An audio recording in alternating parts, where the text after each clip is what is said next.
Il y a une ville en France où une maison de 4 chambres avec jardin se vend moins cher qu'une Clio d'occasion. Et personne n'en veut. La France, c'est le pays de la pierre, non ? Patrimoine familial, valeurs sûres, placement béton. Mais ce qu'on ne vous montre pas, c'est l'autre France, celle où les propriétaires supplient qu'on leur achète leurs biens. Ce ne sont pas des ruines abandonnées dans un hameau sans route, ce sont de vraies maisons, dans de vraies villes, avec de vrais actes notariés. Des communes où la décote est si violente que même les agents immobiliers locaux parlent de ventes désespérées. Certaines perdent 50% en 10 ans.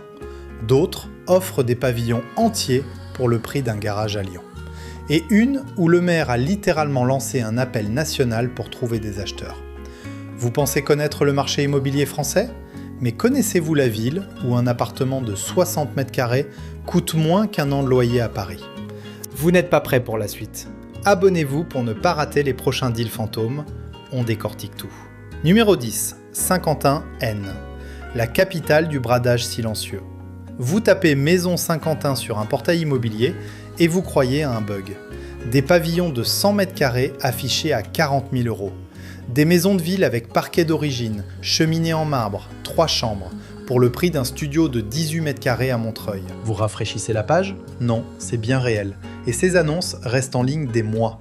Saint-Quentin n'est pas juste une ville du Nord qui décline. C'est une ancienne puissance textile qui a vu son économie fondre comme neige au soleil sur 3 décennies. Située dans l'Aisne, à 140 km de Paris, elle possède une basilique gothique majestueuse, un musée des pastels de Quentin de la Tour et un centre-ville art déco remarquable. Le problème, c'est que le patrimoine architectural ne paie pas les factures quand les usines ferment. La ville comptait 67 000 habitants dans les années 80. Elle en perd chaque année depuis. Saint-Quentin est devenu le laboratoire involontaire de ce que les urbanistes appellent la spirale de dévalorisation. Les jeunes partent pour Lille ou Paris, les commerces ferment, la taxe foncière augmente pour compenser, ce qui fait fuir les propriétaires restants qui bradent pour partir aussi. Des rues entières du centre-ville affichent des volets fermés. Le taux de vacances commerciales dépasse 25% dans certains quartiers. Certains vendent à perte juste pour arrêter de payer les charges. Le prix médian au mètre carré tourne autour de 750 € dans l'ancien, contre 2300 en moyenne nationale. Une maison de 120 mètres carrés avec jardin se négocie entre 35 et 65 000 €. Le coût de la vie est environ 22% sous la moyenne nationale. La taxe foncière, en revanche, figure parmi les plus élevés du département. Personne ne met ça en gras dans les annonces. Le revenu médian par ménage est de 16 800 € annuels, 30% sous la moyenne française. Le taux de chômage local flirte avec les 18%. Et le taux de logement vacant atteint 14%, presque le double de la moyenne nationale. Moi, j'adore le concept. Vous achetez comptant une maison familiale pour le prix d'un acompte parisien et il vous reste de quoi refaire la cuisine. Le revers, vous êtes propriétaire dans une ville où la revente est un sport extrême, où le bassin d'emploi se réduit chaque année et où votre bien pourrait valoir encore moins dans 5 ans. Investissement locatif ? Les rendements bruts atteignent 10%. Mais la vacance locative est réelle et les impayés plus fréquents qu'ailleurs. Un investisseur sur un forum immobilier. J'ai acheté un immeuble de 3 appartements pour 80 000 €. Rendement théorique de 12%. En pratique, un locataire ne paie plus depuis 8 mois et la procédure d'expulsion traîne. Bienvenue dans le réel. Ok, est-ce qu'on peut parler du fait que Saint-Quentin a des maisons art déco magnifiques que personne ne veut ? C'est comme si on trouvait des sacs Hermès dans un Emmaüs et que les gens passaient devant sans s'arrêter. Et le plus fou, c'est que certains Parisiens dépensent 800 000 € pour 50 mètres carrés sous les toits, avec vue sur un mur, pendant que des hôtels particuliers avec moulure et 150 mètres carrés se vendent ici pour le prix de leur cuisine équipée. C'est la France, pays de la logique immobilière. Le TGV ne s'arrête même pas en gare, il passe à côté, littéralement. Comme le marché immobilier passe à côté de cette ville. Imaginez, vous marchez rue d'Ille un mardi matin. Façade art déco pastel, ferronnerie ouvragée au-dessus de vitrines vides. Le silence est troublant pour une artère commerçante. L'odeur de pain chaud vient de la seule boulangerie encore ouverte sur 300 mètres. Vous regardez les prix dans la vitrine de l'agence immobilière et vous recomptez les zéros. Il en manque un. À Lyon, 50 000 € couvrent à peine les frais de notaire. À Saint-Quentin, 50 000 € vous offre la maison entière, notaire inclus. Vous achèteriez un pavillon art déco à ce prix en sachant que la revente est incertaine ? Oui avec travaux ou non merci, j'aime mes zéros après la virgule. Dites-le en commentaire. Et si vous trouvez Saint-Quentin déjà agressif en termes de prix, attendez de voir ce qui se passe dans les Ardennes. Numéro 9, Charleville-Mézières, Ardennes. Là où Rimbaud est né et où les prix sont partis en enfer. Arthur Rimbaud a écrit « Je est un autre ici ». Aujourd'hui, les propriétaires de Charleville-Mézières pourraient écrire « Mon prix est un autre », tant la différence entre la valeur estimée et le prix de vente réel donne le vertige. Des maisons de ville de 100 mètres carrés affichées à 45 000 €. Et elles ne partent pas. Certaines attendent un acheteur depuis plus de 2 ans. Charleville-Mézières, c'est la préfecture des Ardennes, coincée dans une boucle de la Meuse, à la frontière belge. La place du Cal, réplique miniature de la place des Vosges, est classée monument historique. La forêt ardennaise autour est somptueuse. La ville a un théâtre, un musée Rimbaud et le Festival mondial des théâtres de marionnettes tous les 2 ans. Sur le papier, c'est charmant. Dans la réalité, c'est une préfecture qui perd ses habitants avec la régularité d'un sablier. L'ancienne industrie métallurgique s'est effondrée et rien n'a vraiment pris le relais. Le vrai choc n'est pas dans les prix bas, c'est dans la vitesse de la chute. En 10 ans, les prix au mètre carré ont reculé de 35% dans certains quartiers. Pas une correction après une bulle, 35% d'érosion continue année après année. Des propriétaires retraités qui comptaient sur la vente de leur maison pour financer leur EHPAD se retrouvent avec un bien invendable. C'est pas un crack, c'est pire, c'est un glissement de terrain au ralenti. Le prix médian au mètre carré est d'environ 800 € avec des biens qui descendent régulièrement à 500 dans les quartiers périphériques. Un appartement de 60 mètres carrés en centre-ville se trouve entre 25 et 40 000 €. La taxe foncière est élevée, environ 1 200 € par an pour un bien modeste. Merci la compensation budgétaire. Le taux de chômage avoisine 17%. La population est passée de 60 000 à moins de 47 000 en 30 ans. Le revenu médian est parmi les plus bas des préfectures françaises. Le taux de vacances des logements dépasse 13%. L'avantage, un cadre naturel exceptionnel, la Belgique à 20 minutes, des prix qui permettent d'acheter comptant un logement décent avec une petite retraite. L'inconvénient, l'isolement économique est réel, le climat est rude, l'offre médicale se réduit et la plus-value à la revente est un concept purement théorique ici. Votre patrimoine immobilier pourrait fondre au lieu de se constituer. Un habitant sur Reddit France. J'ai hérité de la maison de mes grands-parents ici. Estimée 60 000 il y a 10 ans, l'agent m'a dit d'en demander 35 et de prier. On m'a proposé 28. Moi je vais dire un truc. C'est quand même incroyable qu'une ville qui a produit l'un des plus grands poètes de la langue française n'arrive pas à vendre une maison au prix d'un poème de Rimbaud en édition originale. Spoiler, le poème vaut plus cher. On part d'une préfecture, pas d'un village sans boulangerie. Il y a un hôpital, un tribunal, des lycées, mais le marché immobilier s'en fiche de votre préfecture quand le TGV le plus proche est à Reims et que Paris préfère regarder ailleurs. C'est le Tinder de l'immobilier. Tout le monde swipe à gauche sur les Ardennes. Imaginez, vous êtes place du Cal, un samedi après-midi d'octobre. Les arcades en briques et pierres dorées sont magnifiques sous la lumière rasante. Le bruit de vos pas résonne parce que la place est quasi vide. L'air sent la pluie qui arrive des Ardennes belges. Vous consultez votre téléphone. Un 3 pièces vue place pour 32 000 €. À Paris, 32 000 € payent 1 an et demi de loyer pour un 2 pièces. À Charleville-Mézières, 32 000 € achètent un appartement vue place historique classé. Vous prendriez le pari d'acheter face à la place du Cal pour le prix d'un parking couvert à Bordeaux ? Team Rimbaud ou team je préfère un garage avec plus-value ? Commentez. Et si les Ardennes vous semblent rudes, attendez de voir ce que la Nièvre réserve aux chasseurs de bonnes affaires. Numéro 8. Nevers, Nièvre. La préfecture oubliée du centre de la France. Nevers, c'est cette ville dont vous avez entendu le nom sans jamais pouvoir la placer sur une carte.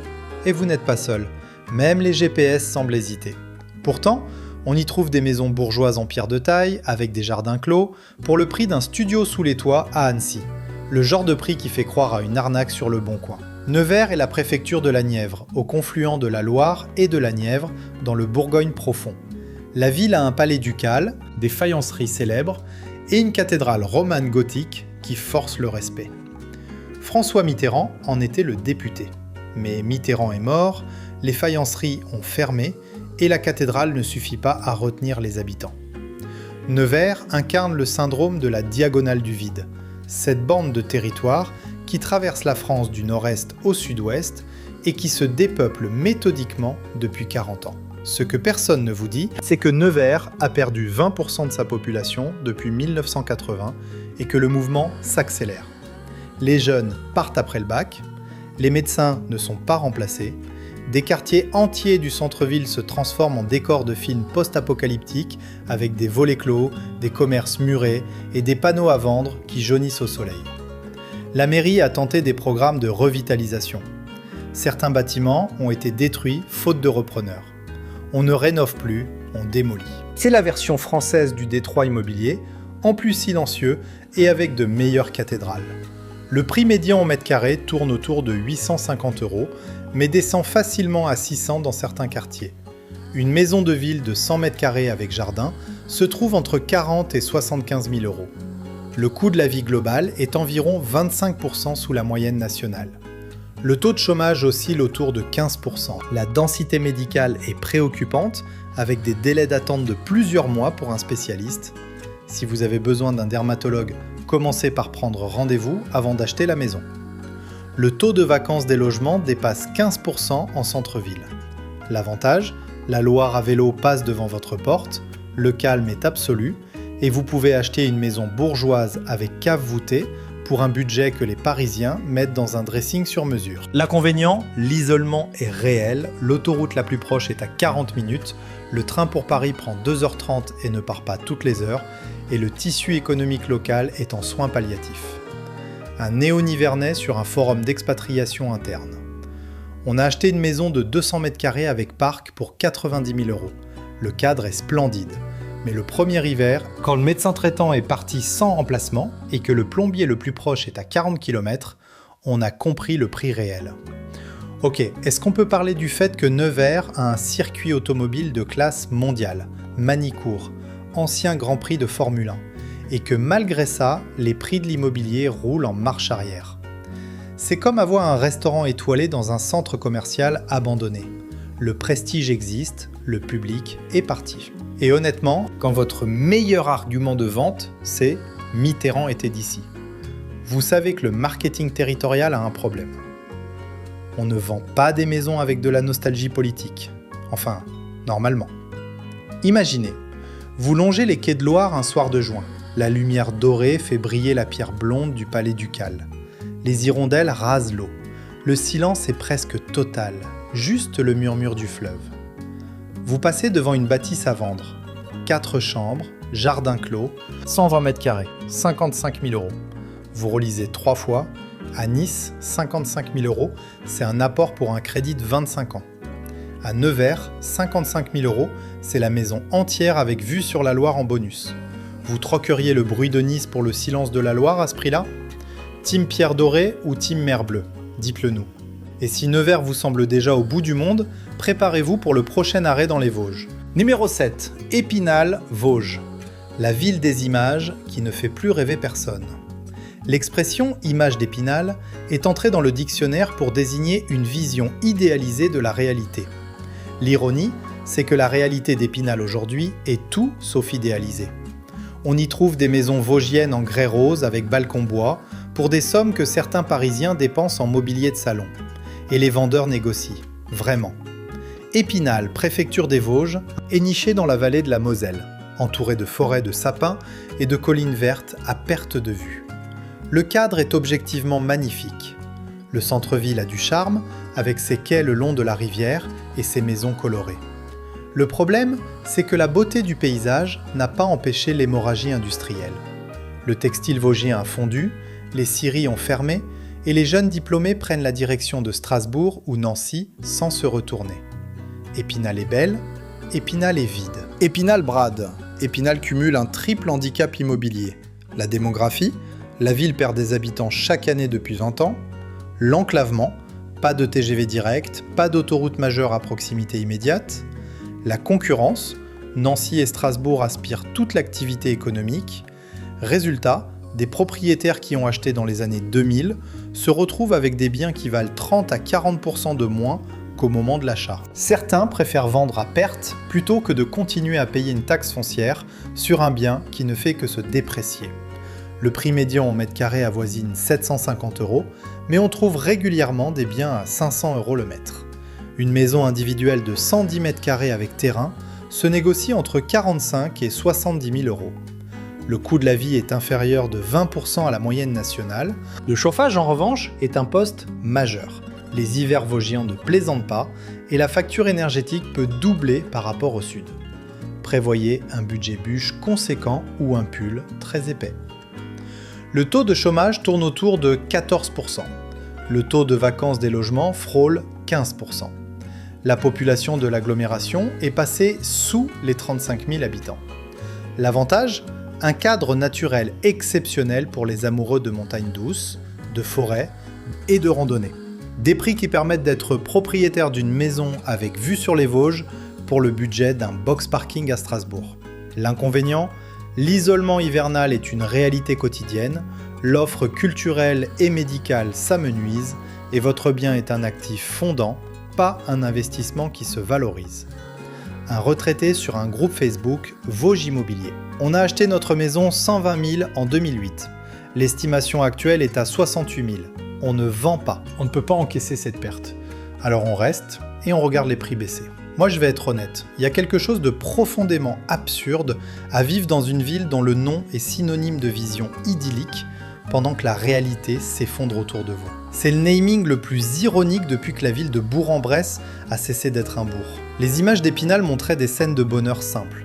Aujourd'hui, la scène de bonheur simple, c'est trouver un acheteur. N'importe lequel, à n'importe quel prix. C'est The Truman Show version Vosges. Le décor est parfait, mais quelque chose ne colle pas. Imaginez, un matin de novembre, brume sur la Moselle. Les sapins des Vosges se devinent en ombre verte derrière le voile blanc. L'air pique, ça sent la résine et le bois humide. Vous poussez la porte d'une maison vosgienne en grès rose. Poutre apparente, poêle en faïence. 60 000 €. Votre souffle fait de la buée dans le salon. À Bordeaux, 60 000 € couvrent les frais d'agence d'un 3 pièces. À Épinal, 60 000 € vous installent dans une maison avec poêle en faïence et forêt derrière le jardin. Vous accepteriez les hivers vosgiens pour devenir propriétaire d'une maison de carte postale à ce tarif ? Team grès rose ou team radiateur parisien ? Dites-le en commentaire. Et si Épinal vous a surpris, attendez de découvrir ce qui se passe à l'autre bout de la France, dans le Massif central. Numéro 6. Montluçon, Allier. Le cœur géographique de la France où personne ne veut vivre. Montluçon est presque exactement au centre de la France. On pourrait penser que c'est un avantage. Ce n'est pas un avantage. C'est une malédiction géographique. Être au milieu de tout signifie n'être sur la route de rien. Et les prix immobiliers reflètent cette centralité maudite avec une brutalité qui ferait pleurer un agent immobilier lyonnais de compassion. Montluçon est la plus grande ville de l'Allier, mais pas la préfecture. Cet honneur revient à Moulins. Elle est posée au bord du Cher, avec un vieux château des Bourbons qui surplombe un centre médiéval étonnamment photogénique. L'ancienne ville industrielle était un bastion de la métallurgie, avec Dunlop, les usines chimiques et un tissu ouvrier dense. Tout cela appartient au passé. Les usines ont fermé ou réduit drastiquement. La ville médiévale est là, intacte, mais habitée par de moins en moins de monde. Montluçon perd en moyenne 300 habitants par an, chaque année, depuis 20 ans. C'est l'équivalent d'un immeuble entier qui disparaît tous les 12 mois. Et comme la population baisse, les services suivent. Moins de commerce, moins de médecins, moins de transports, ce qui fait partir encore plus de monde. C'est la spirale que les géographes appellent joliment rétraction urbaine. En termes immobiliers, ça veut dire que des quartiers entiers se transforment en marché d'acheteurs où les vendeurs n'ont aucun pouvoir de négociation. Zéro. Le prix médian en mètre carré se situe autour de 700 €, avec des biens qui descendent sous les 500 dans les quartiers excentrés. Un pavillon des années 70 avec 100 mètres carrés et jardin se négocie entre 30 et 55 000 €. Le coût de la vie est inférieur de 23% à la moyenne nationale. Le revenu médian est faible, autour de 16 000 € annuels par ménage. C'est pas un salaire, c'est un budget vacances pour un cadre parisien. Le taux de chômage est d'environ 16%. le délai moyen de vente d'un bien dépasse 6 mois. Le taux de vacance des logements atteint presque 16% dans certains secteurs. Vous devenez propriétaire d'une maison avec jardin pour un budget qui couvre à peine un dépôt de garantie en zone tendue. Le cadre de vie est vert et calme, mais l'emploi local est en voie de disparition, l'hôpital a perdu des services et la gare la plus connectée est à 1 heure de route. Vous achetez du calme, mais ce calme a un goût d'abandon. Un ancien habitant sur un groupe de discussion local. Mes parents ont essayé de vendre la maison familiale pendant 3 ans. Ils ont baissé le prix 4 fois. Ils ont fini par la donner à un neveu qui n'en voulait pas vraiment. C'est ça, Montluçon, en 2025. Ok, est-ce qu'on peut parler de l'ironie cosmique d'une ville située pile au centre de l'Hexagone, mais que personne n'arrive à trouver sur une carte ? C'est le nombril de la France. Sauf que la France regarde ailleurs. Montluçon a un château médiéval, un centre historique charmant et des prix immobiliers qui feraient évanouir un londonien. Mais tout ça ne sert à rien quand le premier hypermarché descend est votre seul lieu de sociabilité. C'est Interstellar, version alliée. Le temps passe, mais rien ne bouge. Imaginez, vous êtes sur l'esplanade du château des Bourbons, vue plongeante sur les toits du vieux Montluçon.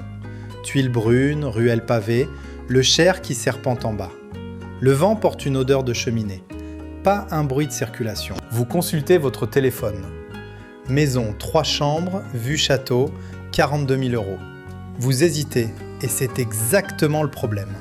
À Aix-en-Provence, 42 000 € financent 6 mois de loyer pour un appartement correct.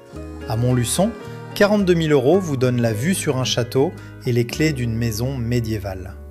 Vous accepteriez de vivre au centre exact de la France si ça veut dire devenir propriétaire pour le prix d'une voiture neuve ? Team Château Bourbon ou team périphérique parisien ? Balancez votre réponse. Et si Montluçon vous a semblé isolé, la prochaine ville va redéfinir votre notion d'oubli. Direction le Pas-de-Calais. Numéro 5.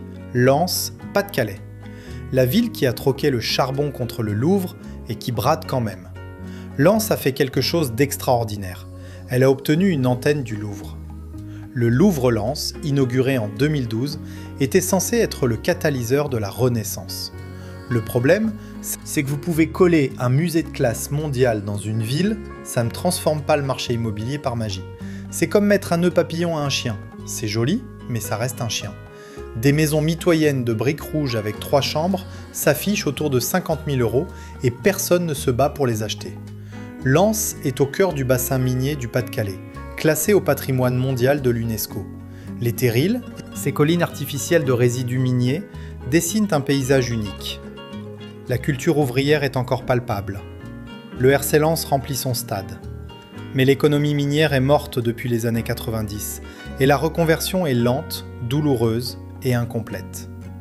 Le Louvre-Lens attire environ 500 000 visiteurs par an. Ils viennent, ils admirent, et ils repartent. Ils ne s'installent pas.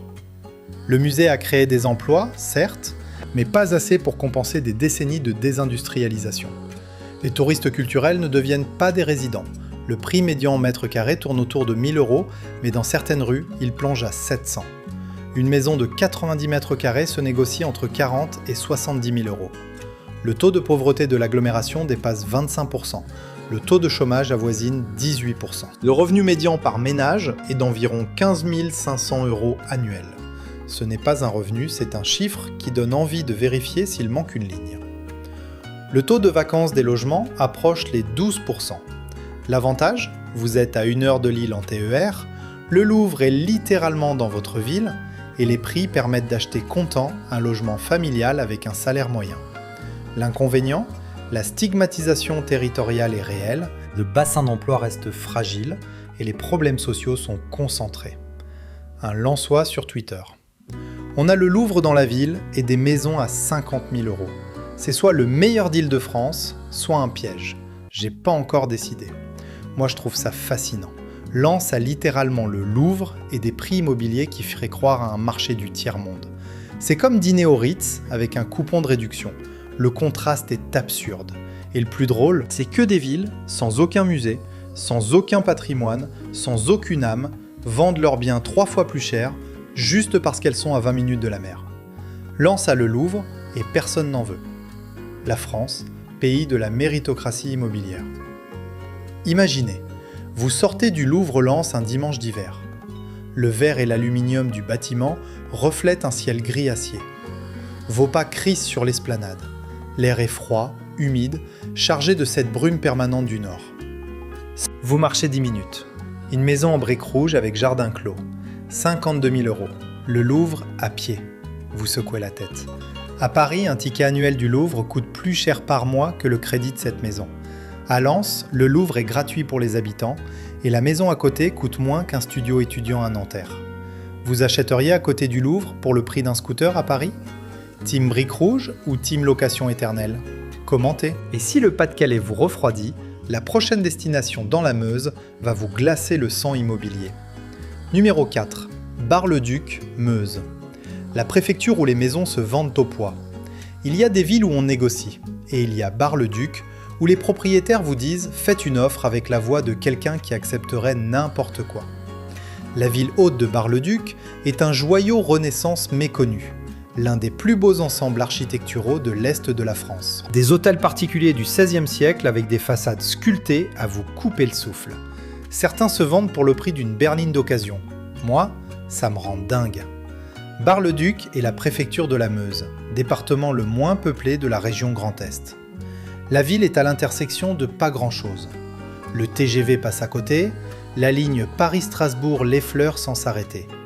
L'économie locale repose sur un tissu de petites entreprises fragiles et sur la fonction publique, qui elle aussi se réduit à chaque réforme.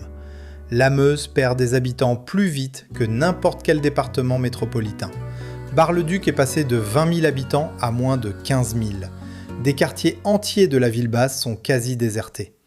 Le paradoxe, c'est que la ville haute, classée secteur sauvegardé, attire quelques passionnés de patrimoine, mais ils ne suffisent pas à maintenir un marché immobilier fonctionnel.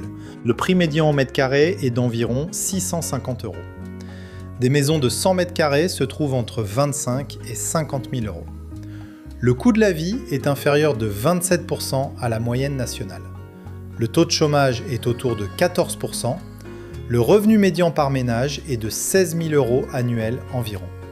À ce niveau, le mot médian est presque un euphémisme.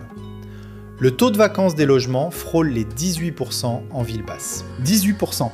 Presque une maison sur 5 est vide. L'avantage, vous pouvez posséder un hôtel particulier Renaissance pour un budget ridicule et le restaurer à votre rythme si vous avez les compétences.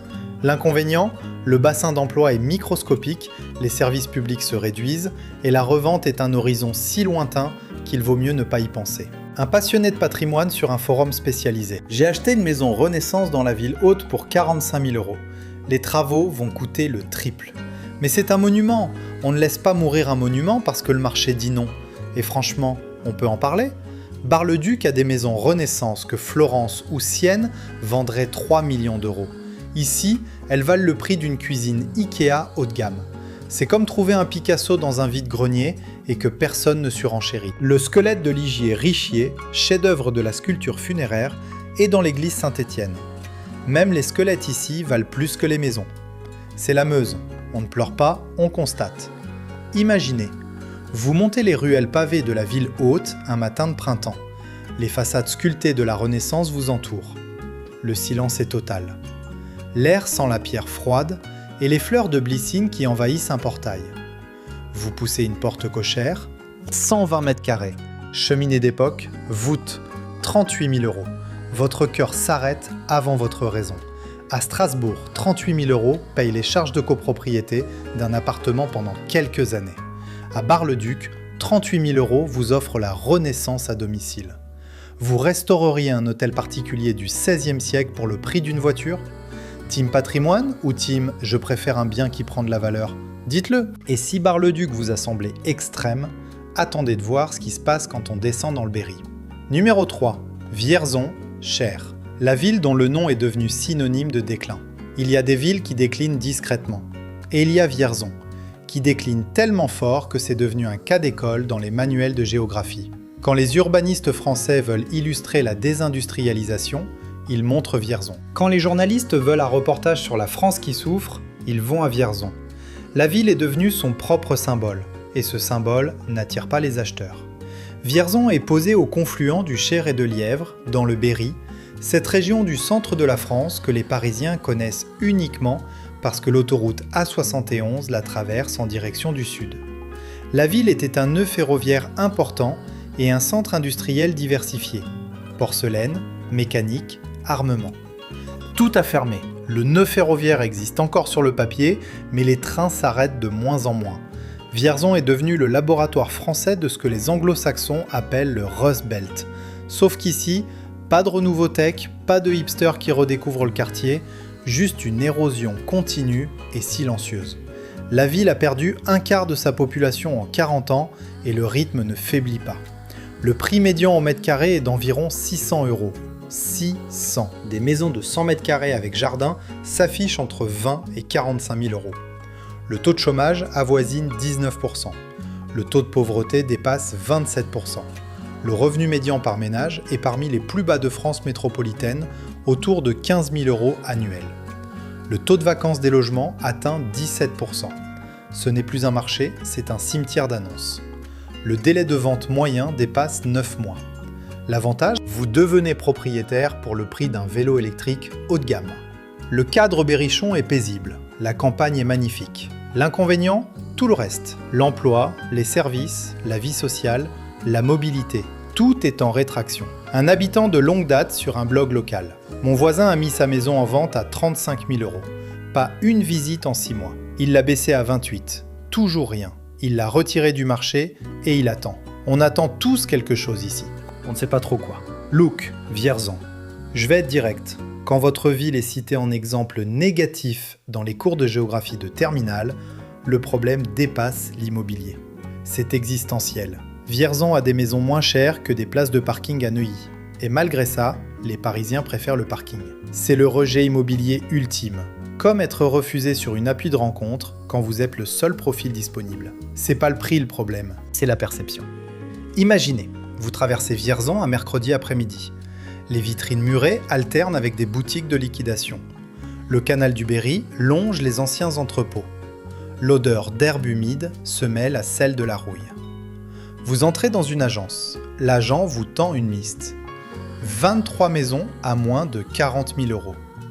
Vous ne savez pas laquelle choisir, et c'est le problème inverse du reste de la France. À Biarritz, 40 000 € payent les frais de notaire d'un studio. À Vierzon, 40 000 €, c'est le choix entre 23 maisons avec jardin. Vous achèteriez une maison au cœur du Berry pour le prix d'un iPhone par mois sur 20 ans ? Team campagne profonde ou team crédit parisien à vie ? Commentez. Et si Vierzon vous a donné le vertige des prix bas, le prochain arrêt dans les Côtes d'Armor va vous montrer que même la Bretagne a ses zones sinistrées. Numéro 2. Guingamp, Côtes d'Armor. La preuve que même la Bretagne peut brader. La Bretagne, c'est le mythe du marché immobilier qui ne baisse jamais. La côte, le granit, les crêpes, la résistance culturelle, les gens se battent pour acheter. Sauf à Guingamp. Guingamp, c'est la Bretagne qu'on ne met pas sur les cartes postales, celle de l'intérieur, sans plage, sans port, sans charme balnéaire.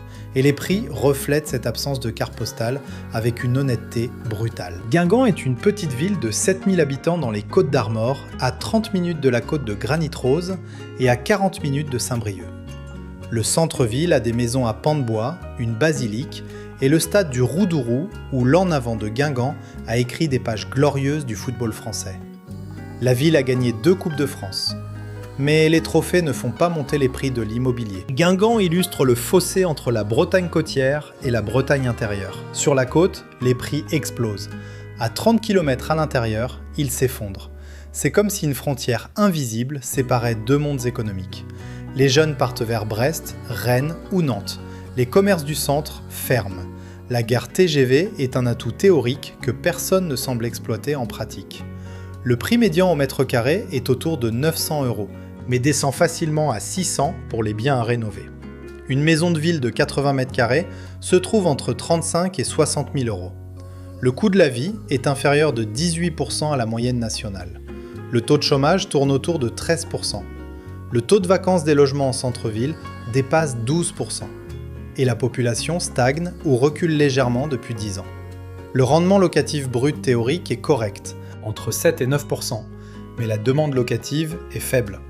L'avantage, vous êtes en Bretagne, la côte est à 30 minutes, le climat est doux et le réseau associatif breton est l'un des plus denses de France. L'inconvénient, l'intérieur breton est en déprise démographique, le tissu commercial s'effrite et la plus-value immobilière est un mirage. Une néo-guingampaise sur un forum breton. On est venu de Paris pour le calme et les prix. La maison est superbe. Mais le samedi soir, le choix, c'est Netflix ou le pub. Et le pub ferme à 22h. Est-ce qu'on peut parler du fait que Guingamp a battu le PSG en finale de Coupe de France, mais ne peut pas vendre ses maisons ? 7000 habitants qui mettent à genoux un club d'1 milliard d'euros sur le terrain, mais qui n'arrivent pas à attirer un acheteur pour une maison à Colombage à 40 000. C'est David contre Goliath. Sauf que David essaie aussi de vendre sa fronde sur Le Bon Coin et personne ne clique. Le football ne fait pas tout. Apparemment, la mer non plus, mais elle aide. Imaginez, vous êtes dans une rue pavée du centre de Guingamp, un matin de pluie fine, la bruine typiquement bretonne. Les maisons à colombage sont luisantes d'eau. L'odeur de galettes saucisses vient d'une crêperie. Le bruit d'une fontaine. Vous poussez la porte d'une maison de ville, pierres apparentes, cheminée massive, 4 pièces, 42 000 €. Vous entendez presque la côte de granit rose vous appeler à 30 minutes. À Saint-Malo intramuros, 42 000 € ne couvrent pas l'apport personnel. À Guingamp, 42 000 € achètent une maison bretonne à 30 minutes de la côte de granit rose. Vous prendriez la Bretagne intérieure pour le prix d'un garage malouin ? Team Colombage ou Team Vue-Mer à crédit ? Commentez. Et si la Bretagne intérieure vous a surpris, le numéro 1 va redéfinir tout ce que vous pensiez savoir sur les prix immobiliers en France. Numéro 1. Roubaix, Nord. La ville où un immeuble entier coûte moins cher qu'un studio à Paris. On y est, le numéro 1. Et croyez-moi, aucune ville en France ne résume mieux le paradoxe immobilier que Roubaix. Vous pouvez acheter un immeuble de rapport de 3 appartements pour le prix d'une place de parking dans le 7e arrondissement de Paris. Ce n'est pas une métaphore. C'est un fait vérifiable sur n'importe quel portail immobilier. Roubaix, c'est 100 000 habitants collés à Lille, la 4e métropole de France. Pas un village perdu, pas un hameau oublié.